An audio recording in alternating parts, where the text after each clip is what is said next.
Hello,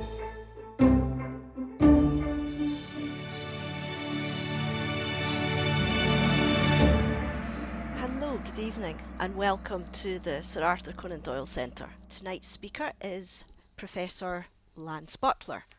Lance taught literary theory and stylistics at the University of Stirling in Scotland, and for my sins, I'm one of Lance's many students. Lance also taught at, now I hope I get this right, forgive my pronunciation, but the University of Pau in France.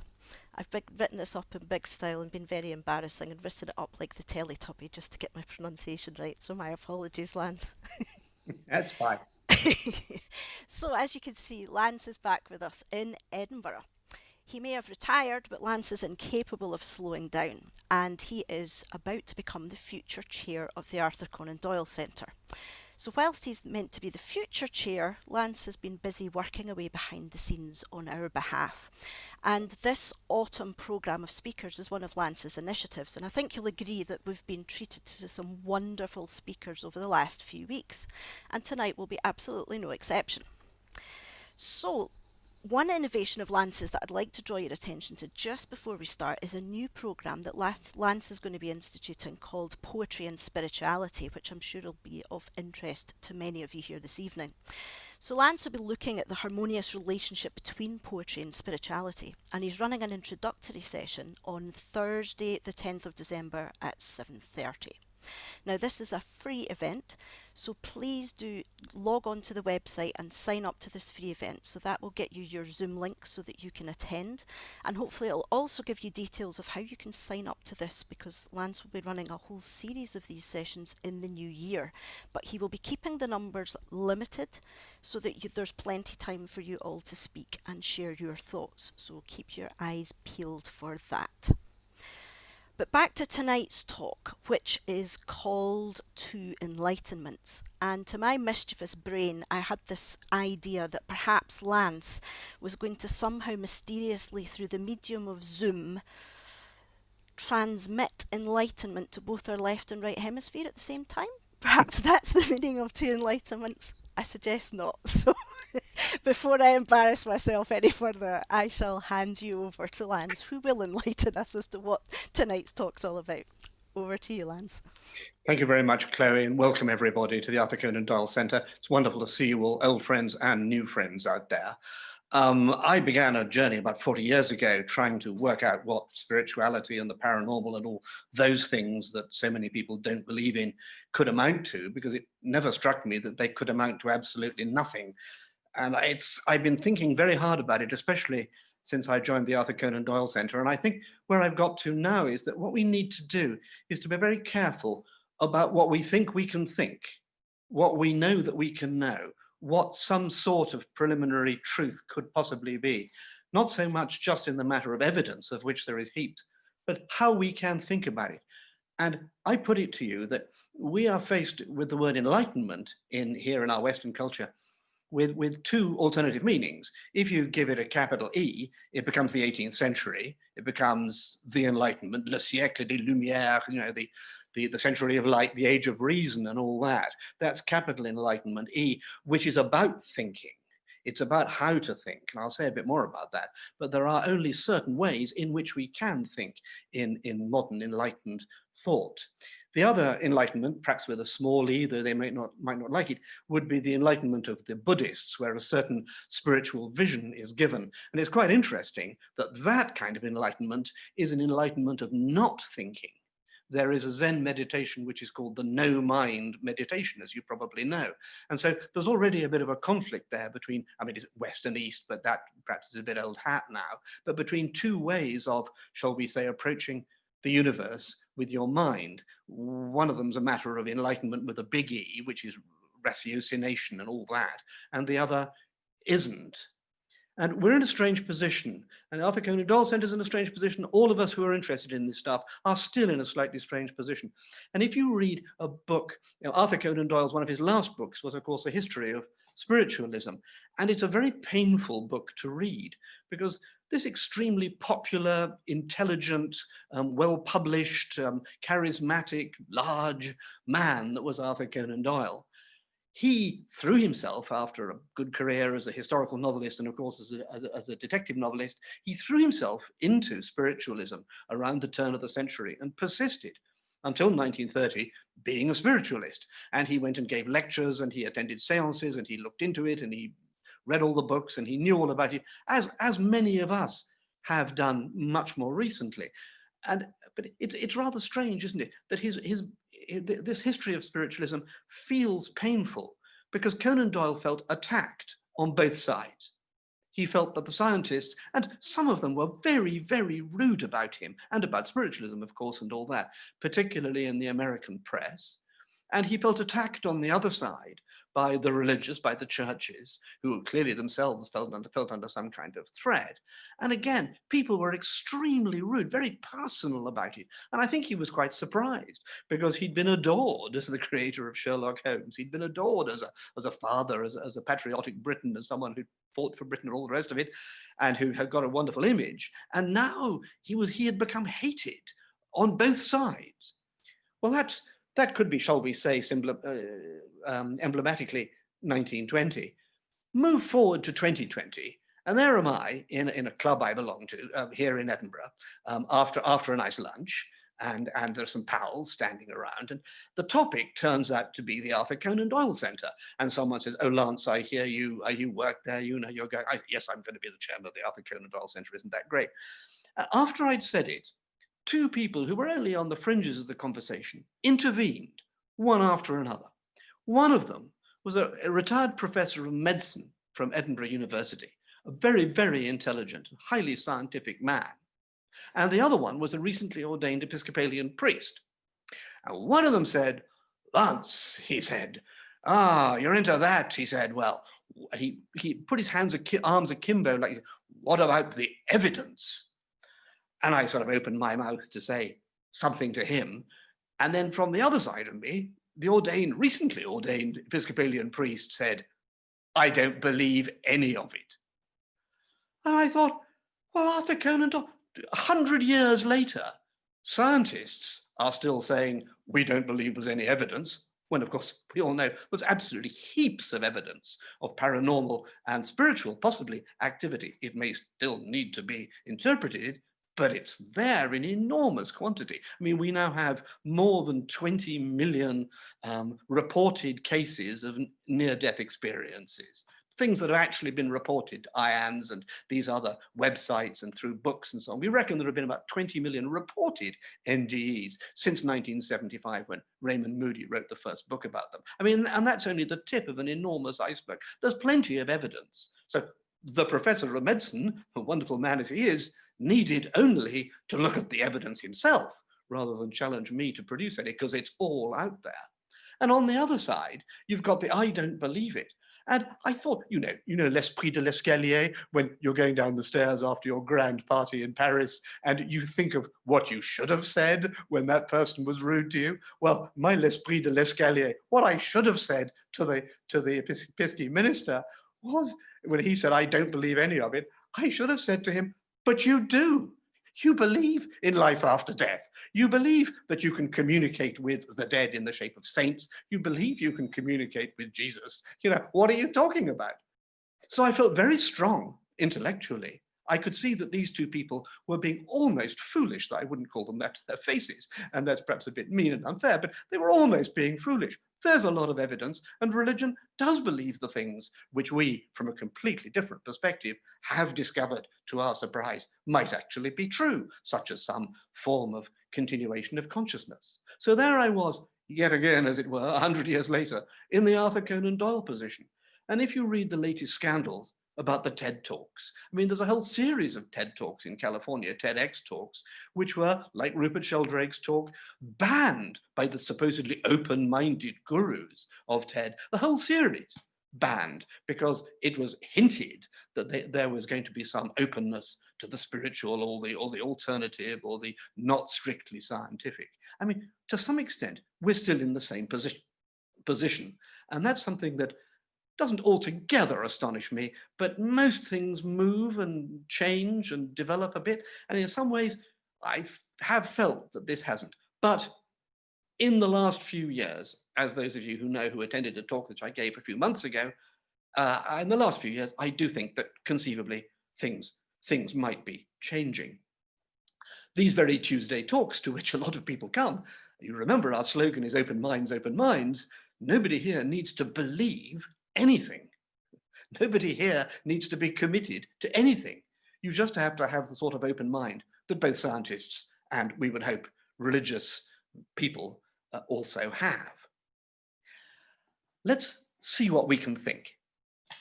If you go back to the year 1500, the great historiographer Arnold Toynbee suggested that there were probably 5 different civilizations which could have come to dominate the planet.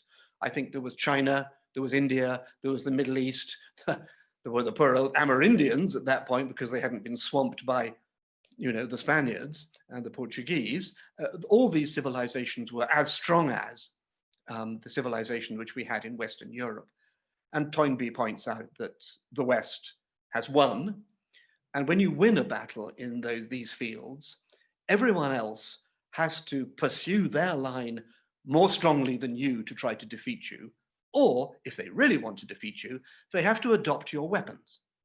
And that has clearly what has happened around the globe, that the Western style of thinking, which came from the Renaissance, from the Enlightenment, from the Industrial Revolution, from modern times, that Western style of thinking has dominated, because the only way, and I don't say this in any triumphalist spirit, and in some ways it's rather sad, but the only way you can compete, if your population all wants medicine and motor cars, is to do those things which give you medicine and motor cars. And those were the things invented first in the mind and then with the hands of people in Western Europe, in Western culture from 1500 onwards.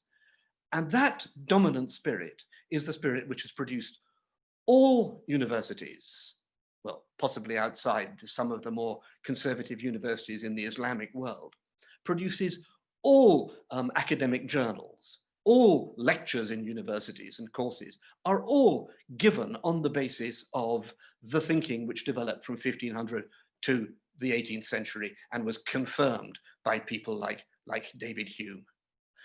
That thinking is rational, it's reasonable, it requires evidence, but it also always has to be open-minded. It's given us everything that science has given us. You couldn't be a scientist without being an Enlightenment thinker. That is one kind of enlightenment. I'm not against it. We live by it all the time. We couldn't live without it. It's been extraordinary. I mean, the thing which permits me to speak to you tonight, some technology to do with microchips and satellites and that kind of thing, unimaginable only 50 years ago.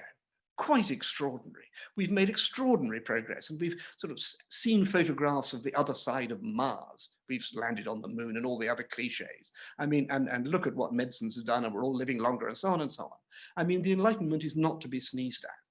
But the question is, does that sort of thinking automatically exclude us? Were those scientists right to be so rude to Arthur Conan Doyle all those years ago? I mean, I rather hope that everybody here or anybody anywhere would think that they were too rude, that they were too closed-minded. So we have to think in an Enlightenment way because that's actually what modern thinking is. And then we have to open our minds or leave open the possibility of other things. Galileo, Newton, Bacon, the Renaissance, the Reformation. These were people struggling to get away from old magical thinking. Everybody knows the story. And you feel the conflict again with Darwin, don't you, in the 19th century, where everybody says there was an extraordinary amount of conflict between the churches and the theory of evolution. Actually, the theory of evolution was a bit like Western culture. Once you'd met it, you had to adopt it or go completely insane and say, the world was created 6,000 years ago when clearly it simply wasn't. And if you think about every subject or discipline that you or your children might have studied or might study at university, I mean, there's absolutely no doubt that if it's going to be psychology, if it's going to be religious studies, if it's going to be chemistry, even if it's going to be English literature, it's going to be done in a way which is coherent and rational and convincing. It doesn't depend on magic. So I'm really not trying to knock it. The reason I stress all that is that, of course, I am going to knock it in a couple of ways. One is the obvious way, which is not my topic, And that is quite simply that the Enlightenment will kill all of us. We are all doomed by the Enlightenment, because the Enlightenment permitted the overpopulation and the exploitation of the planet, which is currently killing us. The Enlightenment, of course, permitted Hiroshima. That's the cliche people normally say, but it's not only that. The Enlightenment produced egalitarianism. Egalitarianism means we all have to have, or should be able to have, the same thing. Well, if we all have all the medicine and we all have all the motor cars, that's the end of humanity and that's the end of the planet. So I don't think you should be too triumphalist about the Enlightenment. The only thing about it really is intellectually is that it tends to get its answers right. Not always, and there are limits. And of course, physics and quantum physics have opened a whole new field. I'll be talking about that a little bit too. But essentially, Enlightenment thinking just is thinking, proper thinking. So that's good. And then I say the first bad thing, and the first bad thing is, well, look where it may have led us. Okay. The other bad thing, of course, is that it closes its mind automatically to something which appears to be nonsense. And of course, the philosophers who are the 20th century philosophers, such as A.J. Ayer, who wrote a book about nonsense, and he said that all propositions which can't be grounded in immediately perceptible fact are literally nonsense propositions.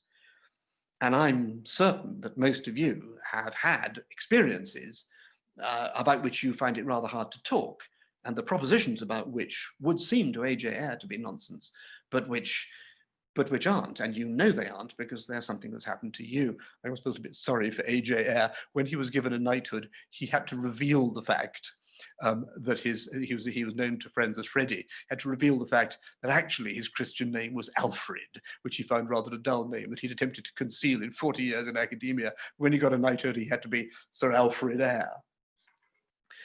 Well, there are some aspects of modern philosophy, and there are some aspects of modern science, which do seem to have been able to go beyond the Enlightenment, the big E Enlightenment, which has formed our thinking for so long. I know you will know what I'm talking about in the case of science when I simply mention quantum mechanics, quantum physics, because we do know that the one thing we don't know is what the hell anything is. Oh, we know that it's molecules and atoms and subatomic particles and quarks and ultimately quanta, but nobody knows what a quantum is. So we sort of hit a kind of limit there. Perhaps we've hit a limit with dark energy. Perhaps we've hit a limit in other ways too. Take, for example, the Einsteinian proposition that if you were traveling at the speed of light, time would not be passing at all. Now, it's imaginable to just about to travel very, very, very, very fast. It's not sort of impossible to think of traveling very fast, really fast. But if you got to the fastest of the fastest, there would be no time. What would your hair be? Well, in my case, of course, not. But would your hair be growing? If if you swallowed. If there was no time. So there again, Einstein, a product, of course, of the Enlightenment and of science, although himself strongly inclined to mysticism, sets a bit of a limit there to Enlightenment thinking. The proposition that at certain places, certain points of the universe, there could be no time, is not one which sits easily with the conventional scientific view, and should make us wonder slightly whether science is quite all that it's cracked up to be. The other thing that's happened, and this perhaps you'll be less familiar with and less friendly towards, is the whole post-structuralist deconstructionist thing that came out of French philosophy. The reason why Jacques Derrida and his pals are completely intolerable to read and widely unread is because they tended to write in a way which was not an Enlightenment way of writing. And there they are in the 70s, the 80s, the 90s. Derrida died in 2003. They're all dead now, the sort of great ones, Lacan and Barthes and these guys. And they made a huge impact throughout universities, asking us to deconstruct our assumptions in the law or in aesthetics, and of course in philosophy, psychology, and literary study. We were asked to deconstruct presuppositions. And the presuppositions which we had, oh yes, were the Enlightenment presuppositions. And the post-structuralist attack on those worked quite well. I mean, if you insist that you know what something is, I know what a man is, I know what humanity is, you know, I know what the universe is, or whatever, or even I know what a fish is. If you insist on doing that, you're making the same mistake as the scientist who says he knows what something is, when in fact it turns out that the only thing he knows is the only thing that any of us know, which is that we are conscious. That's the only thing we actually know. The rest could be an illusion or a trick of one kind or another played upon us. But we know that whatever it is, it's happening to us. That's the only sure thing.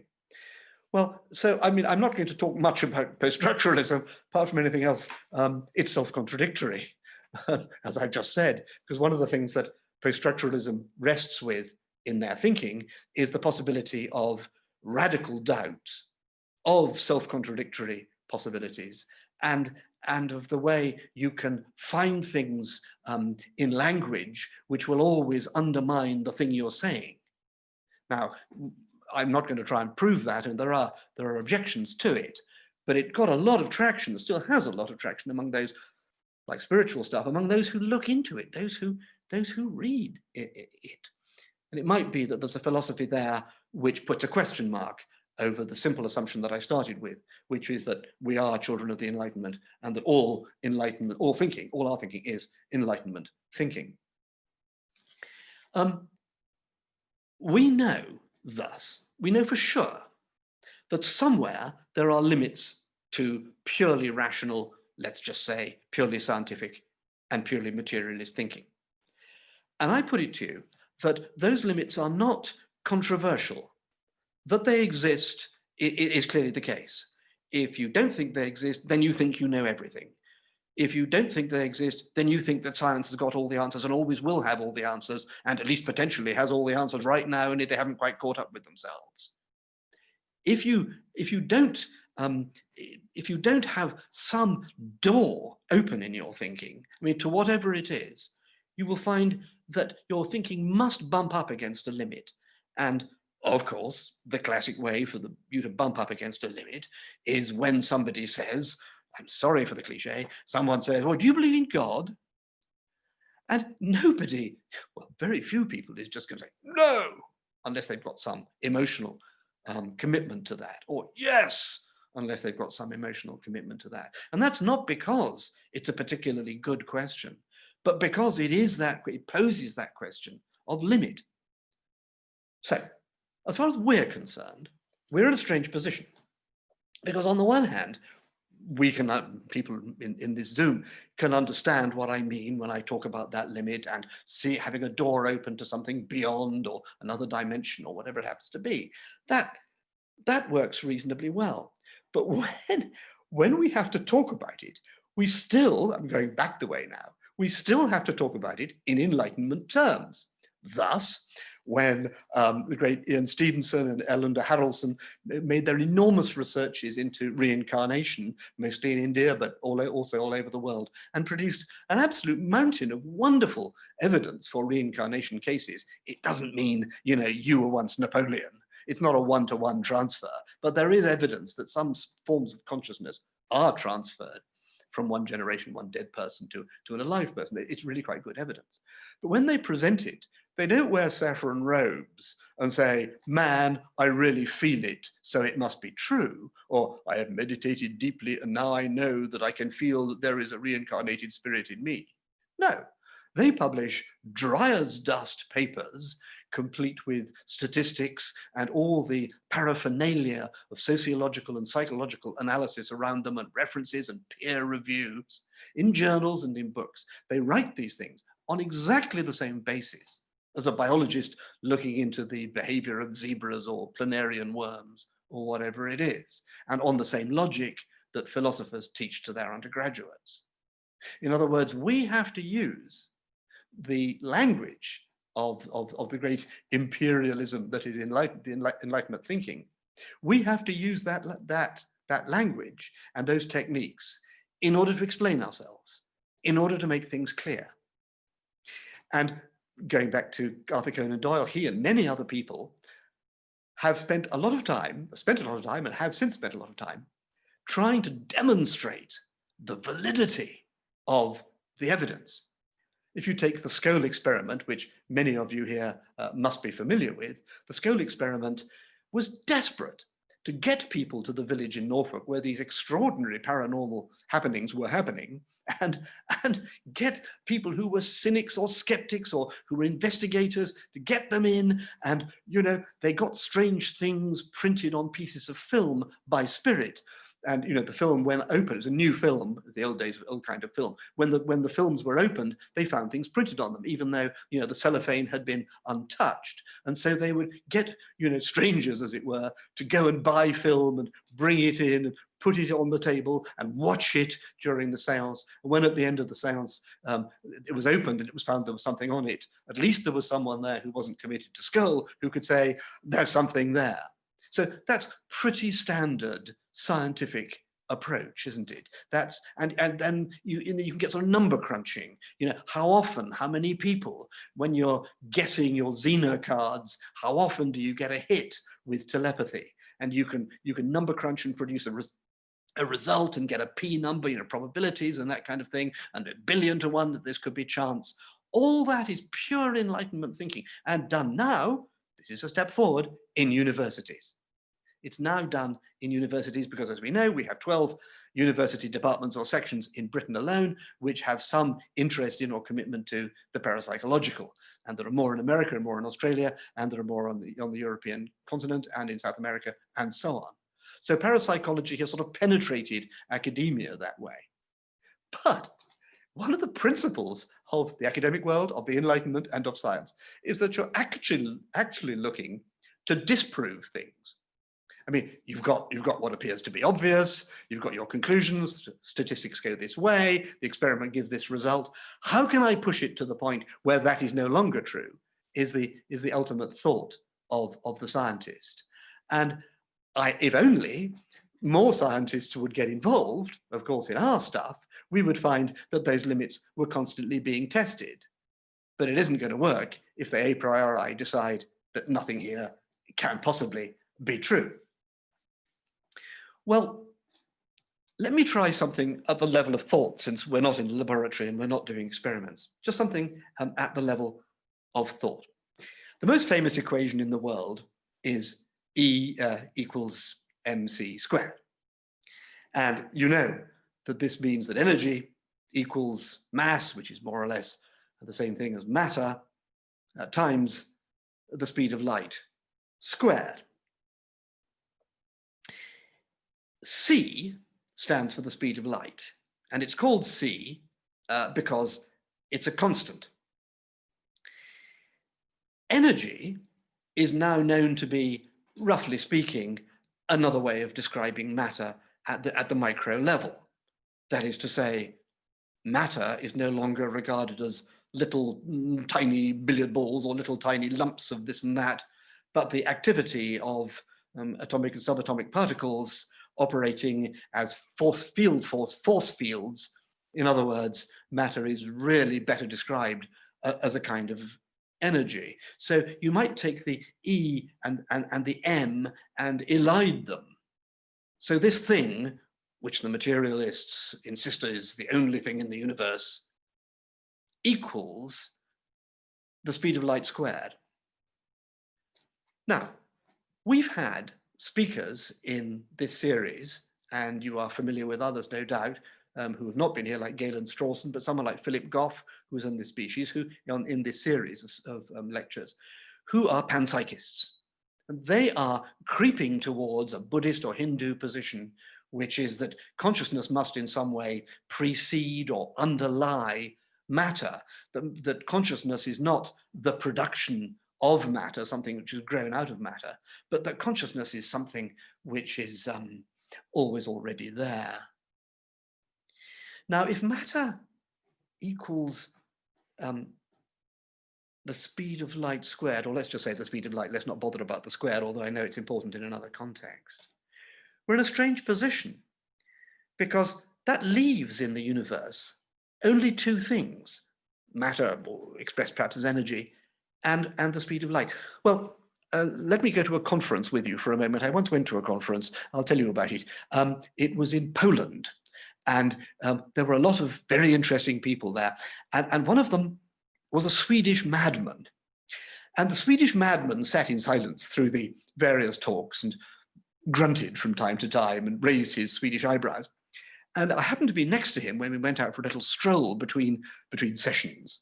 And the Swedish madman came out and he said, "Can I talk to you?" I can't really do the Swedish accent, but "Can I talk to you?" And I said, "Yes, of course." And we sat down on a bench in the sunshine in Krakow. And he said, "You like the sunshine?" And I said, "Yes, I like the sunshine." I was going to go on to banalities about you don't get so much of that in Sweden. And he would have said, "Oh, yes, we do, but only in the summer," whatever it was going to be. We never had that conversation because he said, "It's God." And I said, "Oh, you're a solar cult bloke, are you? You're a sort of sun worshipper." I said, No. It's God. I said, "What do you mean?" And he said, "Well, the sun is light, because light is God. I don't really mean the sun, it's the light which is God. In the beginning, God says, 'Let there be light,' and that begins the whole thing." He said, "It's completely true, literally true." And I thought, I've met a Swedish madman. Can I please go in and have a coffee and listen to somebody else talking, well, probably a reincarnationist, talking about something a little bit more probable? In the years since, meeting Rupert Sheldrake, I remember sitting in his garden in Hampstead, and he said to me, I think the sun has consciousness." This was perhaps 10 years after that. And I thought, oh, another madman, the sun is conscious? What? Well, move on another 10 years, or is it 20? And I'm sitting talking to Philip Goff, the sharp young man from Durham University we had a couple of weeks ago. And he said, I think consciousness, consciousness is the original thing. It's what starts. So, in physics they say, and then he went into, the observer effect in quantum physics and energy. Of course, consciousness is a considerable energy, and it looks like. And I end up thinking, I'm now the madman. But is that right? Maybe Einstein's equation does demonstrate something like an equivalence between light and its speed. After all, take for example, ordinary view of matter is that it has at least two forms of extension, one in space and one in time. Well, you take the matter and you accelerate it very, very, very fast. And as Einstein said, there's no time. So there's a kind of balance there, isn't there, between the eternal present, or what the Swedish madman called God, living in the eternal present in some timeless point, and the point at which light is at its maximum force. That's when, well, traditional theology would say we're down here in the muck and bullets of time, but, God and the angels live in the eternal present. Oh, wouldn't it be nice to be up there? It's actually unimaginable, but let's hope. So that's rather interesting coincidence, isn't it? That even Einstein has a hint towards the idea that the thing to which matter is equivalent, perhaps the thing from which matter has come, the only thing which makes matter operate is some kind of timeless thing, and the only timeless thing we know of is light moving at its maximum. Now, that's only a suggestion. I don't know whether that's really a very good suggestion or not. But do you see how I've sort of played around there a bit with very wild suggestions, which somehow have begun to creep into philosophy, and very improbable things which might be true in quantum physics or at a certain speed? So that we don't just have to sort of sit there saying, well, I've got my evidence. No, you haven't got any evidence. I think it's all more fluid. It's more fluid amongst the deconstructionists. It's more fluid among quantum physicists. And as we all know, recently, I've been reading quite a lot of the poetry of T.S. Eliot because I think it's tremendously good, and talking about it with some friends.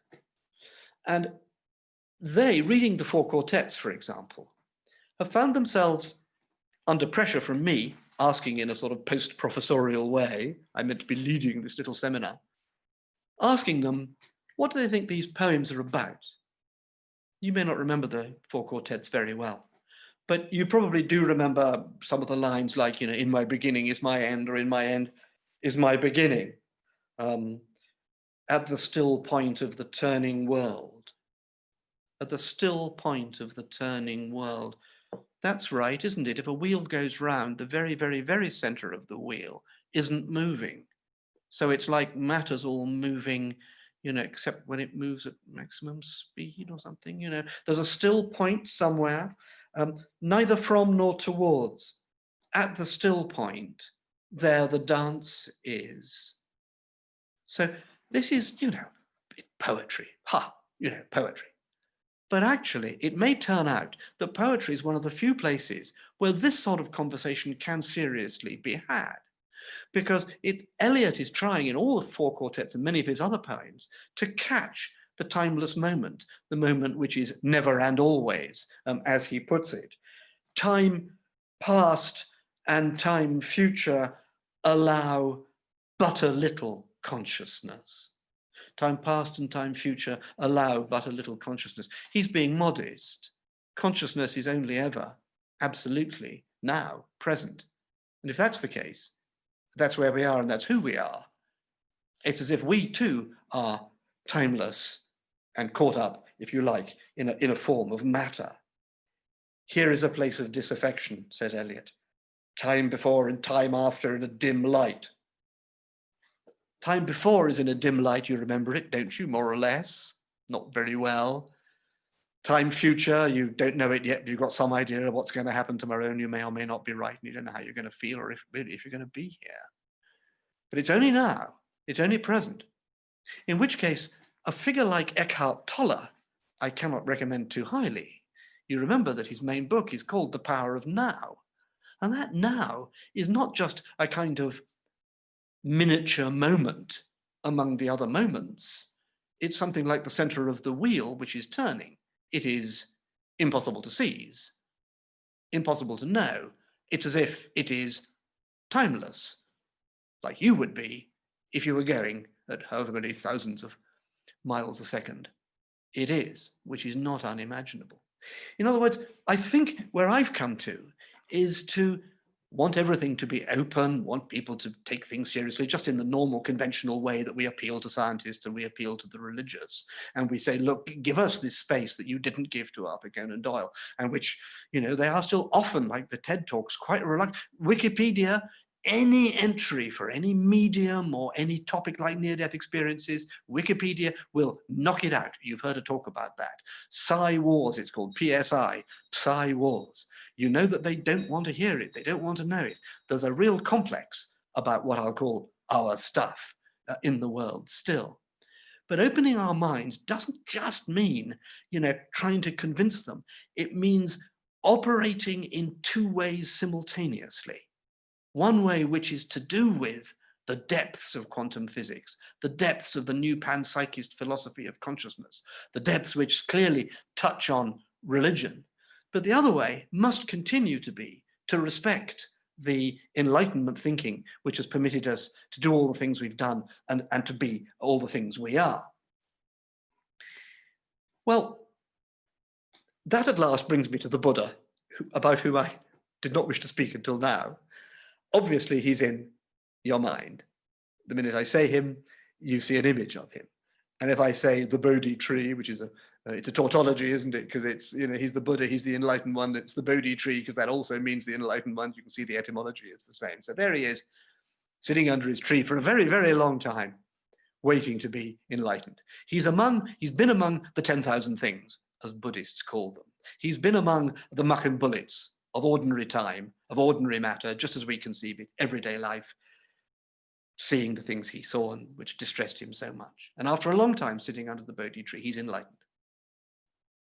Now, I think we have to be a bit honest about the Buddha and say that he was a person, a man, a human being. And I imagine that he had some of the same feelings and experiences that you and I have. And what that means is, don't say this very loudly in Buddhist circles, but I don't think he was enlightened all the time. I mean, there must have come a point where, someone bumped into him in the street and said, why are you wearing those stupid saffron robes, you git? And he thought, ugh, and then remembered that he was enlightened and was the Buddha. It's not the image given, but I think we have to assume, that he had his breakfast, that he went to the loo. I mean, we have to assume that the Buddha was normal in that sense. Now, if that's true, then I still believe in his moment of enlightenment. It's a story which happened in April 569 BC. I think we have to accept it, but we have to realize what it is. Like T.S. Eliot in the Four Quartets, he's trying to touch the untouchable. And there's a moment in meditation where you touch the untouchable, and it is the inexpressible.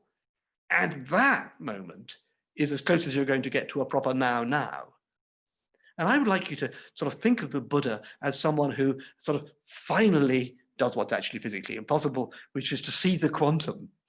He sees the quantum. Nobody knows what it is. He reaches maximum velocity, and so he's outside time.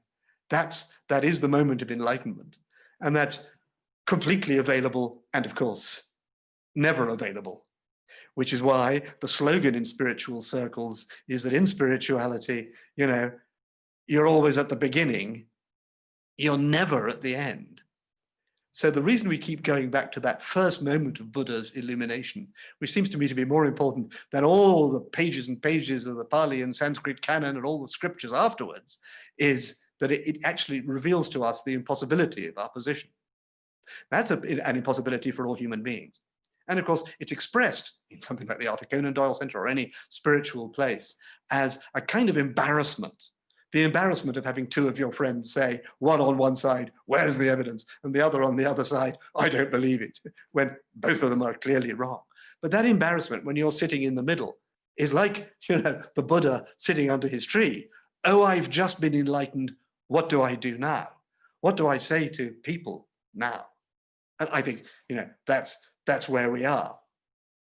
I'd like to finish with a little bit of T.S. Eliot to cheer you up from Little Gidding. Some of you will recognize this too. You've got me stop talking for a moment, or I've got myself to stop talking. I lost the place. Sorry about that. There we are. Yes.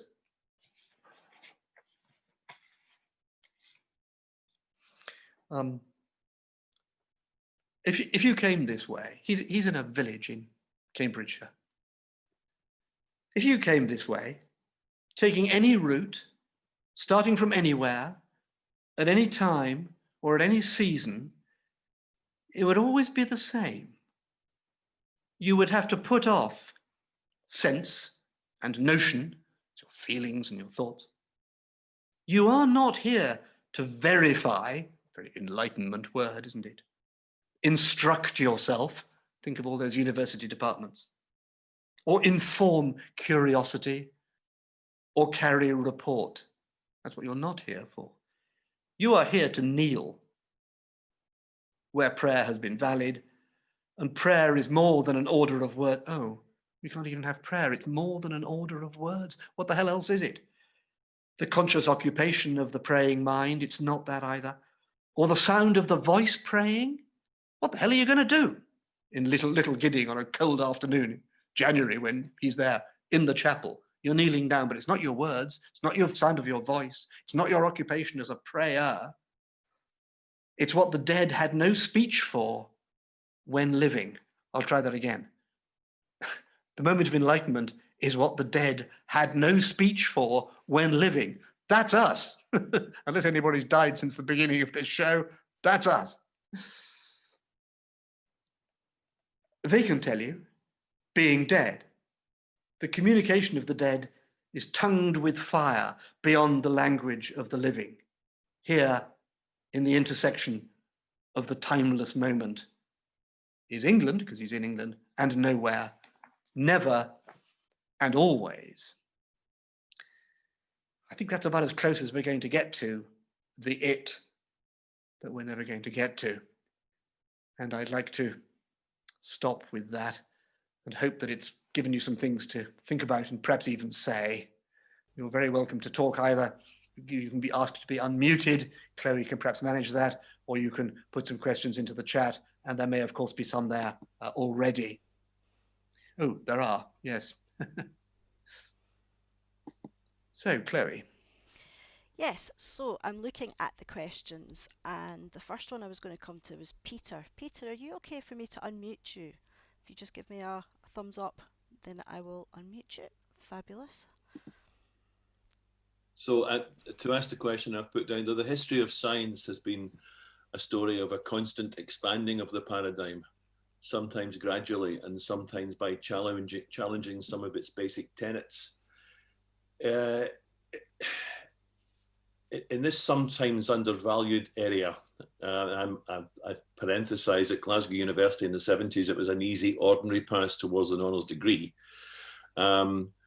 It's perhaps here that some of the persuading can be more effectively done, pushing the boundaries while ourselves rejecting some of the more dangerous and tinfoil-hatted enemies within. Okay, you're talking about scientists here, or are you talking about us? I'm really talking institutionally about the history of science, specifically as a discipline, which was a rather undervalued one. And perhaps it's an area, if you accept, and I don't think we can deny that science is constantly learning and it's constantly expanding the paradigm, sometimes through climactic moments of revelation, and sometimes more often than not gradually. But perhaps I don't even know if in the history of science departments, academics are taking on the boundaries beyond what is presently known. And I also mentioned, because you mentioned that, you know, enemies and battles, that we have enemies within in our spiritualist modality, because, you know, we have to constantly, I think, validate ourselves by rejecting, in discussion and argument, by rejecting those who are perhaps more vociferous in their rather more ludicrous and absurd and unfounded claims in this area. We do attract a lunatic fringe, you're right. The first part of your question is an extremely good point. Science departments don't teach the history of science. That's a generalization. There are academics whose topic is history of science. But in general, if you go and read a degree in biology or physics or whatever it is, you'll get a little bit, but not much. You'll get the current science, because that's their norm, isn't it? And the history of science would be very interesting and I mean, quite sobering as well. And science, of course, has changed its mind quite often. So I think that's an excellent point. What always amazes me is that the very, very, very best scientists are always slightly open, at least, to our kind of thing. So, I mean, it's not, you know, it's the chaps down at the lower levels who are very firm. Often people who've only got, well, an ordinary degree in science, who are very firm that there's nothing but the material. I think that's actually rather unusual at the very top levels, which is good. As far as our own world is concerned, you're completely right. I mean, we constantly give ammunition. I mean, Arthur Conan Doyle spent time propping up mediums who quite often turned out to be, at least in part, fraudulent. Yeah. Well, you know, and they were. And I mean, there's no point in denying it. The fact that some mediums are fraudulent doesn't mean that all mediums are fraudulent, but it gives wonderful ammunition to the skeptics who wish to debunk us. That's certainly true. What's next, Chloe? We have a question from Brigitte. So I'm just looking to see if I can find her. Hi, Brigitte. Would you like to ask this question in person? She's probably gone home. No, I can see her. If you just No, here I am. Here I am. Do you hear me? Yes. Okay. I work a lot with French people and in France. And if you ask them about, you know, having to think away from enlightenment, they would tell you that the opposite is waiting around the corner. Like every fundamentalist of every color in the world would feel encouraged and entitled to react and think and to make people think whatever they want to. So, well, I feel very much concerned about, you know, not really knowing what the alternative really means in the way of thinking properly when you think away from enlightenment. Yes, I really see where you're going. First of all, the French believe wrongly that they invented the Enlightenment. Yes. They did it along with us, to be fair. And there's a wonderful book called Enlightenment by a chap called Roy Porter, which explains rather patriotically and very well that we did at least as much as they did. But they believe they invented it, and Paris is the city of light and all that kind of thing. And they have done pretty well, it has to be said. And normally, they will not want to think outside the Enlightenment box, and they are scared of fundamentalism, as so they should be. I have to say, to try and encourage you, that I was reading someone the other day who was listing, rather as I was trying to do at the beginning, the various possible ways of thinking. He was in this same territory, and he had one sentence, for example, about fundamentalist Islam. He said, it has no intellectual purchase at all. So your question, if he's right, your question, which I think is true, it has no intellectual, but I mean, Christian fundamentalists have no intellectual purchase, whatever. They don't have any arguments that anybody couldn't immediately debunk. So, however, your question thus is political. You know, would fundamentalist Islam take over? I mean, if we're thinking about France and that sort of thing, I mean, it's very interesting, isn't it, that you know, a teacher is beheaded on the streets of Paris. President Macron says, we have a problem with Islamic terrorism. All over the world, there are huge manifestations, that's the French, isn't it? Demonstrations, where thousands of young men, particularly, screaming and waving banners, are shouting, Muslim men, not shouting, we must stop decapitating people, but shouting, ban French goods and crucify Macron. I mean, it's completely insane. You know, the only good way from any point of view is to stop beheading people in the streets. And what do? We get massive protests from these completely ignorant people, these entirely unenlightened people. So your French friends are right to be scared of them, but I think we just have to stick to our guns and remember that they have no intellectual clout. I'll end by just mentioning Boko Haram. You know that Boko Haram, I don't know whether Boko is a sort of corruption of the word book, and you know that haram means forbidden. But Boko Haram, it's made the two words together as used, mean Western education, no, forbidden. When they pick up their Kalashnikovs or get into their Jeeps made in America or whatever it is, they have books of instructions as to how to use them. I presume they don't read them. Ha ha. Of course they read them. There's no intellectual clout whatever in fundamentalism. So I think thus it can never succeed. When they get ill, they go to a Western doctor and they ask for the products of our medicine. They don't say, Allah will cure me. So I just think they're going to go away, but not just yet. Sorry, that's another question. Thank you. Suzanne has made I'm not sure that it's a question, but it's a comment certainly related to this. And she's saying, we were discussing Wikipedia. She's saying Wikipedia calls all non-materialist science pseudoscience. And obviously Rupert Sheldrake tried to change that, but wasn't successful. I mean, it's not quite fundamentalist attitude, but it's certainly a very limited viewpoint that sadly is the first port of call for many people on the internet when they search for information on things. Yes, it's absolutely true. And I think it's completely shocking. I mean, they only have to say, you know, some people consider, or, you know, there's a softer way of saying it, but they're absolutely, the sort of atheist police must be out there among their readers, you know, chopping off absolutely anything which goes in our direction. And that's mad. We're not right, but we're certainly not completely wrong. Absolutely. One last thing we've got from Audrey Yardley, who's put a few things. She's saying, if there is a universal thought field from whence all ideas come, any arrogance from anyone thinking that they have sole access to it is surely heading in the wrong direction. Well, I mean, that absolutely has to be right. I mean, you can go for the Akashic records, I suppose, if you believe, you know, that there's this force field. I prefer Teilhard de Chardin's idea of the noosphere, where he thought that, you know, the planet, our planet, has various spheres around it, the atmosphere being the most famous one. But he also said there must be a mind sphere. He just used the Greek word for mind, nous, you know, noosphere, where all our thoughts are connected. And if you next in the winter, in the January, February, you'll be hearing from in these talks from Dean Radin, the cosmic, not cosmic, no, the planetary parapsychologist, who has set up experiments with people using computers in different parts of the planet and getting their reactions to each other and seeing if there's any sort of planetary telepathy going around in a sort of sphere of thought. And he has demonstrated that there is. And of course, the really stunning thing about Dean Radin's experiments is that they demonstrate that the entire world, for example, reacted to 9/11. Everybody reacted, fine, you know, you'd expect that. But what's most interesting is that everybody reacted to 9/11 around the world about half a second before it happened, before anybody knew of it. So that's intriguing, I have no explanation. But even leaving aside that really sort of paranormal piece of paranormal, the fact is that we do all react to each other all the time, even at a global level. So I think there is a sort of thought sphere around us. And of course, if consciousness is the primary thing, then that's what you'd expect. Absolutely. So that's Audrey saying that's no sleep for her tonight then.